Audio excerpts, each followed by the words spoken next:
There's been a back and forth with regards to this from the state governors talking about some segmentations around the implementation of this policy. But the committee is saying this is the way to go. The presidency is saying this is the way to go. Well, we'll look at that on the first half of the show and, of course, touch on some other burning economic issues. On the flip side of our show, we'll shift our focus to the United States elections. Yes, it has come and gone, but we'll be looking at the perspective of Nigerians residing in the United States and the entire global market. How does Trump's presidency shape the global market? Well, that will be on the other half of our show. It promises to be interesting as usual. Let's get to some headlines making our world around the world of business. The new data by the Central Bank of Nigeria says Nigeria's foreign reserves rose to $40.08 billion on November 7, 2024, reaching the highest level in nearly 2 years. Now, the milestone marks a significant increase driven by the Apex Bank's policies to enhance foreign currency inflows through the informal channels. Since September ending, when reserves stood at $38.3 billion, the growth has been steady, recorded since then, reflecting a $1.7 billion increase in early November. This upward trend follows a dip below $34 billion earlier in 2024, a time when foreign exchange pressures and global oil market volatility weighed heavily on the reserves. CBN Governor Mr. Olayemi Cardoso, in a recent symposium in Abuja, highlighted the impact of these efforts, noting that the reserves levels represents the highest in nearly 3 years. Meanwhile, the federal government has stressed the importance of robust personal data protection to prevent cybercrimes and foster trust. Minister of Industry, Trade and Investments, Mrs. Jumoke Oduwole, said this in a statement in Abuja. The minister represented Nigeria at the 15th African Continental Free Trade Area Councils of Ministers meeting in Addis Ababa. According to her, Nigeria fully supports the recommendations by the Committee of Senior Trade Officials, disclosing that the endorsement underscores the country's dedication to enhancing digital infrastructure across the state parties, while considering the need for strong provisions on protecting personal data. She said this will build trust and prevent fraud and cybercrimes, while acknowledging Nigeria's significant strides with the protocol on the digital trade, offering pragmatic rules to drive digital transformation across the continent. The minister joined other delegations in commending the diligent efforts of the Secretariat, Committee on Digital Trade, and senior trade officials. And the latest subnational debt report from the Debt Management Office says the domestic debt of Nigeria's 36 states and the Federal Capital Territory increased by 198.9 billion naira within 3 months. Now, according to the report, the total domestic debt of states and FCT rose by 5% from 4.07 trillion naira in March 2024 to 4.27 trillion naira by June 2024, while external debt for states and the Federal Capital Territory also climbed 4.61 billion naira, dollars, to $4.89 billion within the period under review. In naira terms, the debt increased by 73.4%. That's from 4.15 trillion naira to 7.2 trillion naira following the devaluation of the naira from, that's in December 2023. Now, the DMO report comes after budget report shows that 32 states of the Federation relied on FAC for at least 55% of their total revenues in the year 2023. The bills presented in the House of Representatives, let's talk about some of them, and those seeking to repeal the FRS Act and establish a Nigerian Revenue Service and the Joint Revenue Board Establishment Bill, intended to create a tax tribunal and a tax ombudsman. Now, others are the Nigerian Tax Bill 2024, which is expected to provide the fiscal framework for taxation in the country, and the Tax Administration Bill, which will give clear and concise legal framework for all taxes in the country and reduce disputes. Now, speaking at a meeting earlier, that the chairman of the FRS, he says that the proposed legislation is intended to refrain from increasing taxes or introducing new ones.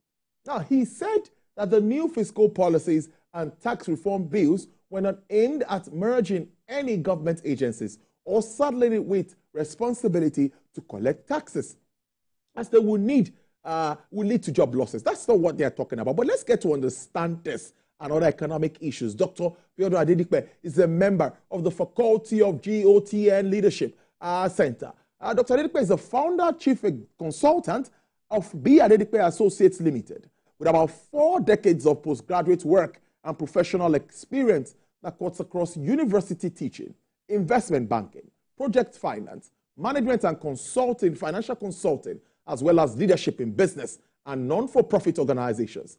Dr. Adedipe, good afternoon. It's good to start the show with you after some time. Thank you for joining us. It's my pleasure to lose. Nice to be with you, and welcome back from your holiday. Well, it was both work and holiday. Thank you so much, Dr. Adedipe. Well, let's start with these reactions that we've seen generated from this bill presented by the Presidential Committee on Fiscal Tax Reforms. Before now, we've talked about the handshake between the fiscal side and the monetary side. And many thought that we're getting to that point where that alignment will be on course, looking at what we're expecting from Taiwo's committee. But now the report has come, and they've been picking holes in this report. Let me ask you your overview or your understanding of what is done by that committee. What are your own reactions to this with your experience in the entire business environment? Okay, thank you so very much, Tolu. My first line about it is the Oyedele committee has done an excellent job. And I say that with every sense of responsibility, having been exposed to tax systems globally in the last 40 years, when I was introduced to research in that space as a doctoral student at the University of Sussex in UK in 1984. So the issues in tax systems and structures, and also in terms of looking at what is happening globally, are all well harmonized and reflected in what the committee has put forward. And we must not also forget that this output is that of a committee, not of one man. And of course, a lot of engagement with different stakeholders and interest groups within Nigeria went into what the committee put forward as a final output that now became the 4 bills before the National Assembly. Now, having said that, in my own considered opinion, I believe strongly that what the committee has put forward is the way Nigeria should go. Because if we look at our history in terms of reforms, or maybe I will say also changes and recalibration of our tax system, this is perhaps the first time we did something comprehensive that also involved experts from different spheres whose activities, relate to the issue before us.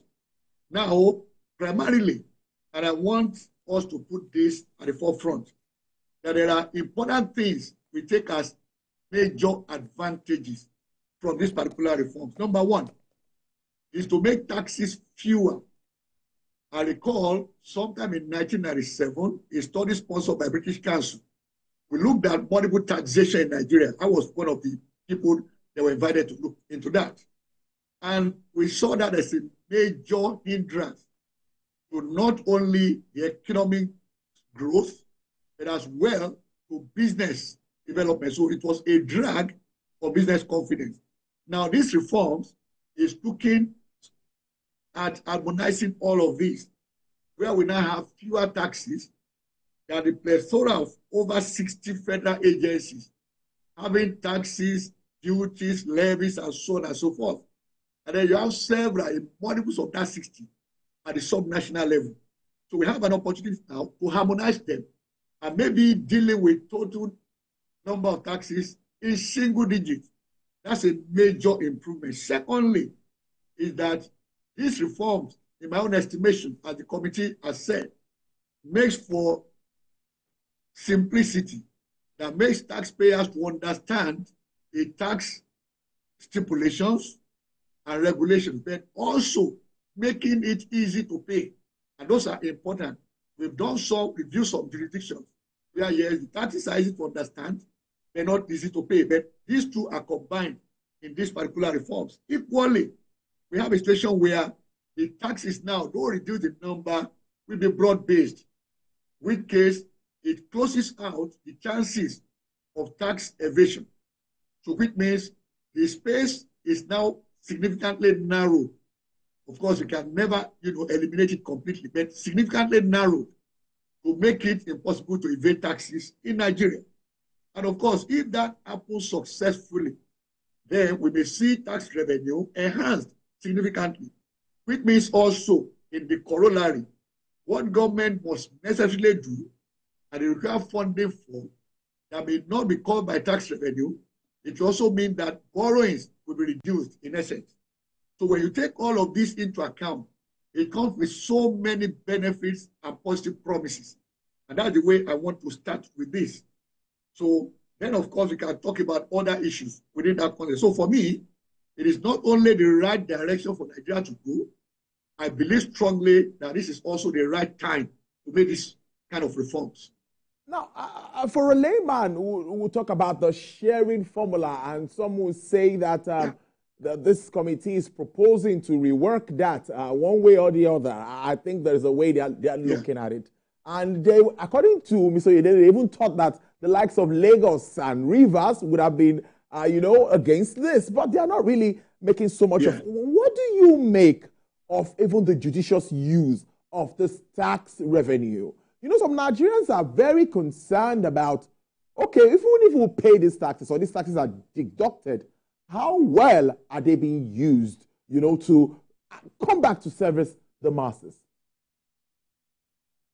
Now, that's a very important issue you raised there, which we put in context of social compact. Social compact means there are two sides to social issues and matters. There's the government on the one hand, and there are the citizens on the other hand. So there's an understanding of both sides in terms of responsibilities. Now, the first responsibility for me as a citizen is to meet my tax obligations to government. So if I have met those obligations, then I have the moral right to also demand that government should spend these tax collections on what is the best, let me call it, for social good and public good. So in which case, if the tax is not on the table, I don't have the voice to say government is not spending the money where to start with.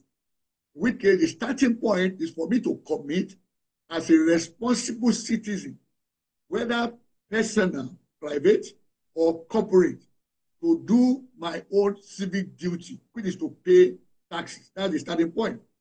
Now, if I have done that, that gives me then a moral right, I have a very solid moral standing to now demand that the monies collected are spent on matters of public good. So now, from that, it also means, in essence, that if I consume certain services or products, that by that choice, I have to also pay taxes. That means taxes are going from me through those products or services to the coffers of government. So I can now talk about what do I get in return. So that brings us to the issue of the formula, distribution and the rest of it. Now, the key thing here, which for me is very, very positive and progressive, two major things. One is the major shift in the way VAT is treated. Now, currently, under the status quo, VAT is based on where the payer resides. So if the headquarters of a particular corporate entity is Lagos State, and that entity generates so much income throughout Nigeria, all right? All of this revenue generated throughout Nigeria have tax implications. So the taxes collected as an agent of the government, as a VAT agent, everything gets paid and labeled as originating or deriving from Lagos State. In which case, the portion of that distribution that relates to derivation, Lagos State will get a lot more of that. But under this new reform, it says, wait a minute, headquarters is in Lagos, but the actual revenue comes throughout Nigeria, and it is not difficult for the taxpayer, that corporate entity, to determine what portion of its revenue is coming from the different 36 states of the country. So under this reform, then it says that whatever you make from each of the states will be recognized, and when you pay VAT, the VAT will also be recognized as coming from all those states, not just where the company resides. That was why the thinking before this went as bills to the National Assembly was that Lagos State would be the #1 state in Nigeria that will engage in pushback. But interestingly, the leadership of Lagos State was able to engage with this committee, and they came to an understanding that truly there is nothing that is to the disadvantage of Lagos State in the proposals. That's on the one side. So in which case now, under the new these reforms, it says 60% will be allocated based on derivation, where the money comes from. So if that happens, that means the portion that will be adduced to Lagos will be lower. And in the same vein, whatever portion of that product whose head office of the producer is in Lagos sells in Katsina, Katsina now will be the beneficiary. The derivation, we now say it is not totally deriving from Lagos. It also derives from Katsina, where people consume this portion of that product. So which I think is good throughout the country. It's beneficial to every state to start with. Now, the other portion now says, okay, 2020, in terms of population and equality. I don't think it can be fairer in terms of distribution than that. Now, the second element in that is this. It now says, let's also consider that if we harmonize taxes, it means two things must happen within that window. Number one, there are many government agencies that collect taxes throughout Nigeria. Now, each of them has its own primary mandate.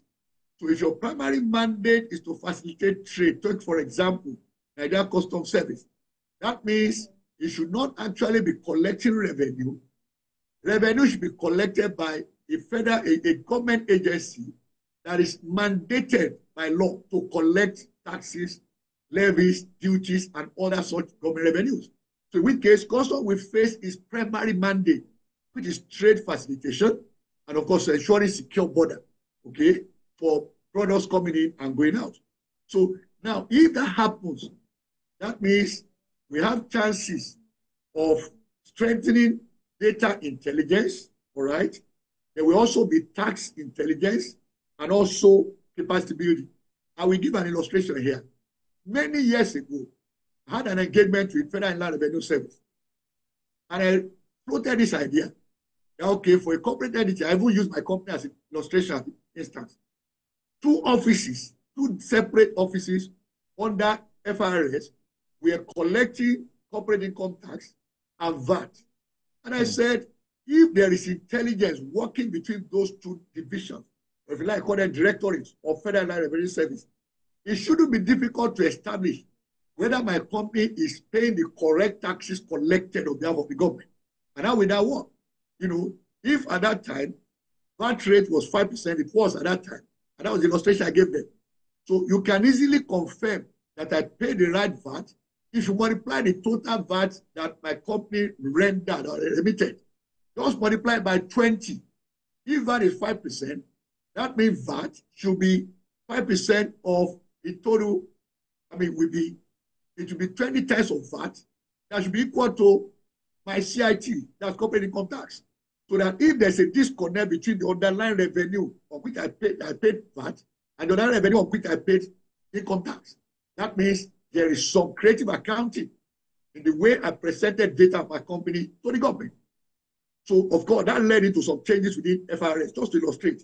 So this reform now says that if taxes are harmonized, it becomes very easy to use tax intelligence and data to establish whether there is tax evasion originating from under-disclosure, okay, and claiming more than the actual expenses the company is presenting with tax authorities. Equally, if you do it that way, then you can build capacity within that agency of government mandated to collect taxes, all right? So all of those now become the advantages you derive from this system. But this committee also went forward and said, since states now will no longer be collecting some taxes levies that they used to collect under this harmonization, we can also improve what we go to the states. In which case, prior, only 35%, 50% went to states, 15% to federal government, and then 35% to local government. That means between these two subnationals, they were receiving 85%. These reforms now says that they will now receive 90% of VAT collected, which means they are getting a higher proportion of total VAT collected throughout Nigeria. So in which case, what they would think they lose by not collecting themselves, they will actually be compensated by a higher share of whatever is collected ultimately. Which means, whichever way you look at it, our states and local governments will be in a better position in terms of revenue share from VAT and, of course, other taxes that are now harmonized. So in my own considered view, it's a good and positive development. Now, I said the issue of VAT, the distribution, and then the formula for sharing. And I said those were the 2 points there. Now, there's another dimension to it, and that is what we always argue when we evaluate tax systems anywhere in the world. That is tax systems that are, equitable, usually are progressive.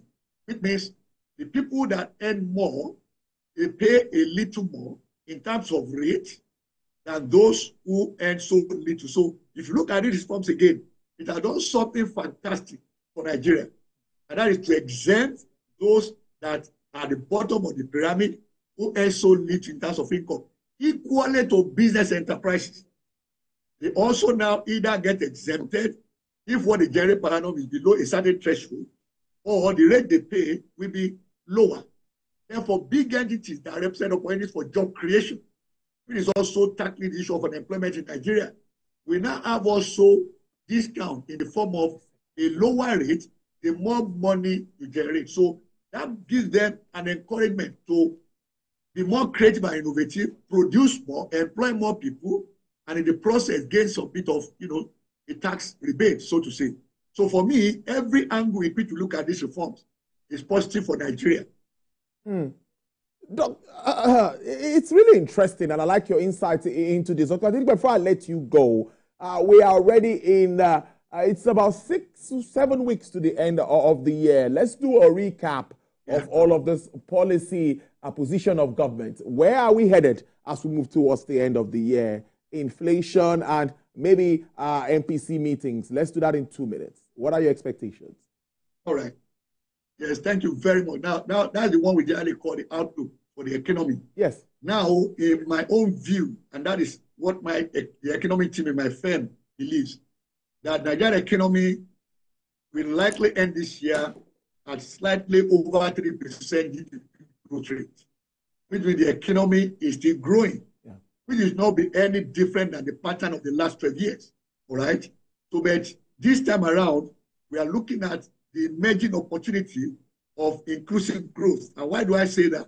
Now, there's been in the last 2 years an evolving new manufacturing in Nigeria. I call it new manufacturing.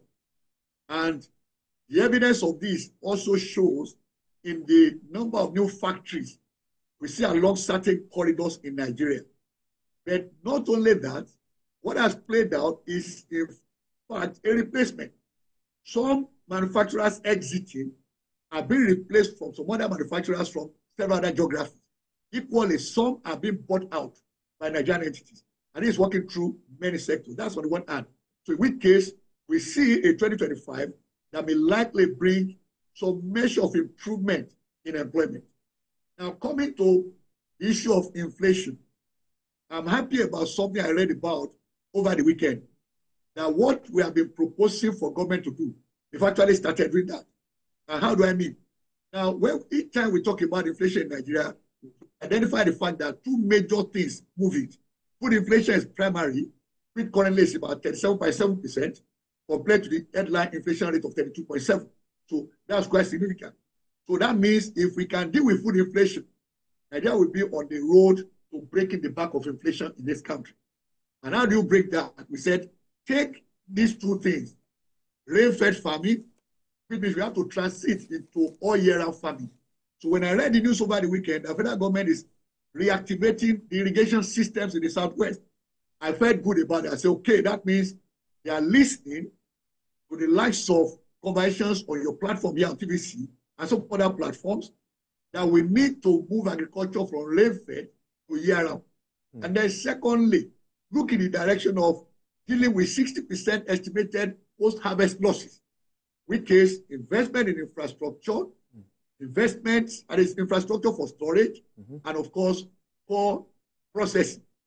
Then comes transportation and security. If we're able to deal with all this, we deal with food inflation and break the back of inflation. But we still expect end of the year that inflation is unlikely to tick below 30%. And why that's so, energy prices as well on the other side is pushing that. So, but all of this given, we expect this will stabilize by 2025. We see a better business environment in 2025.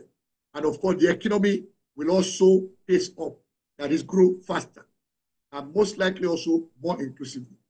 MPC, the CBN governor, has given what you call it guidance. That guidance, he made it clear the MPR is not going to drop this year. So the best you can expect from MPC is either a hold or a very marginal and tiny increase in MPR. So that's the way I will leave it. Dr. Biodun Adedipe, I must thank you so much for your time. Founder, Chief Consultant, the Adedipe Associates. Thank you so much and have a great week. We appreciate you. Thank you. It's always a pleasure conversing with you. Thank you so much. Thank you so much. Thank you. I appreciate that. Well, coming up next on the